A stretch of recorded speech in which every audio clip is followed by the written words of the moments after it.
You chose to text instead of call. And if someone asked you why, you'd probably say something like, "I just prefer it."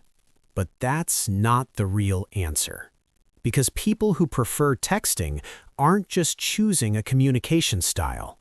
They're revealing something much deeper, something they may not even be aware of. Science has a name for it. Therapists recognize it, and once you understand it, you'll never read a text message the same way again. Today, we're going inside the psychology of people who prefer texting over calling, what drives it, what it protects, and what it quietly says about the way they experience the world. Here's the thing about a phone call that nobody talks about. It's one of the most demanding social situations a human can face. Think about it. You can't pause to think. You can't edit what you just said. You can't look away, breathe, and return with a better version of yourself. Every silence feels loaded. Every wrong word hangs in the air with no delete button in sight. For texters, that's not a minor inconvenience. That's a psychological threat. Dr. Sherry Turkle, an MIT professor and one of the foremost researchers on human relationships and technology, spent years studying why people gravitate toward text-based communication. Her findings were striking.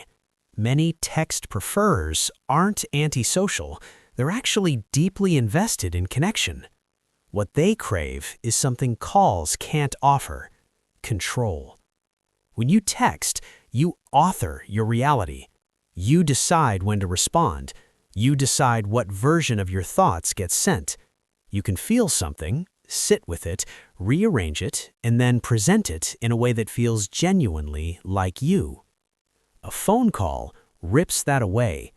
And for certain psychological profiles, people high in neuroticism, people with anxious attachment styles, introverts, and those with social anxiety, that loss of control isn't just uncomfortable, it's destabilizing. So texting becomes a kind of scaffolding, a structure that lets them participate in human connection without being exposed by it. Now, not every texter is anxious, but anxiety and text preference share a very specific relationship. Studies published in the Journal of Communication found that individuals with higher social anxiety not only prefer texting, they report higher relationship satisfaction through text. Higher, not lower. That sounds backwards until you understand what's actually happening.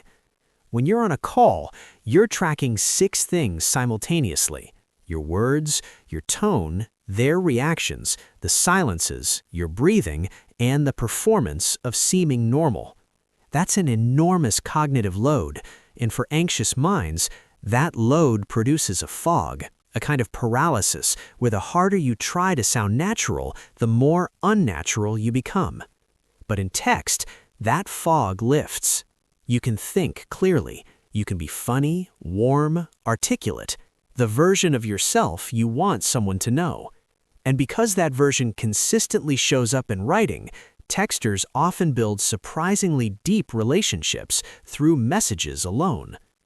There's another layer here, though. Texting also removes the most fearful element of real-time conversation: the involuntary reveal. Your voice shaking, your laugh too loud, the pause that says too much. In text, none of that exists. You're protected, contained, and to an anxious mind, that's not just comfortable, it's freeing.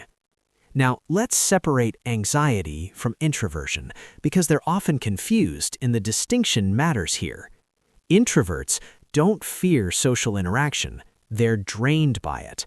Every conversation costs energy, and phone calls, with their demand for constant real-time output, are particularly expensive. Texting is energy-efficient communication. You engage on your terms. You step away when you need to. You return when you have something genuine to say. It's not avoidance, it's sustainability. Susan Cain, author of Quiet, describes introverts as people who think best when thinking inward, before speaking, not while speaking. For them, Texting isn't a lesser form of communication. It's the form that actually fits how their mind works. And this is where something interesting happens. Introverts often come across as more articulate, more thoughtful, even warmer in text than they do in person, which creates a kind of paradox. The person who seems guarded face-to-face is the same one sending you the most carefully considered, emotionally resonant messages at midnight. Here's where it gets genuinely fascinating. Attachment theory, developed by psychologist John Bowlby and later expanded by Mary Ainsworth, describes how early experiences shape the way we form bonds throughout life. There are three main styles: secure, anxious, and avoidant. People with anxious attachment worry about abandonment. They need reassurance, and texting, with its timestamps and read receipts and the visible evidence that someone replied, offers a kind of low-stakes reassurance loop. They send, they wait, they receive proof that the connection is real, that they matter. People with avoidant attachment, on the other hand, protect themselves from emotional closeness, and texting, with its built-in distance, lets them maintain relationships without the intensity of raw, real-time intimacy. They can be present without being exposed. What's remarkable is that texting serves completely opposite psychological needs for completely opposite reasons, and both groups land in the same place, preferring text over call. That's not a coincidence. That's the genius of asynchronous communication. It flexes to fit the architecture of almost any emotional interior.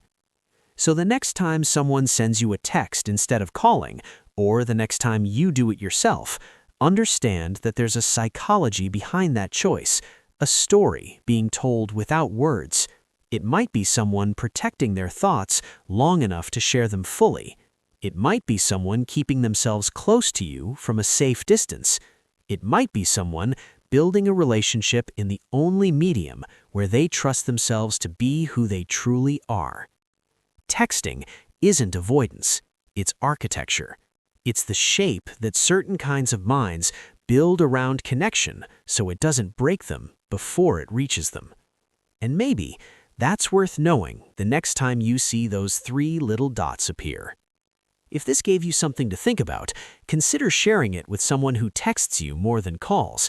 They might recognize themselves, or they might send you a voice note just to prove you wrong.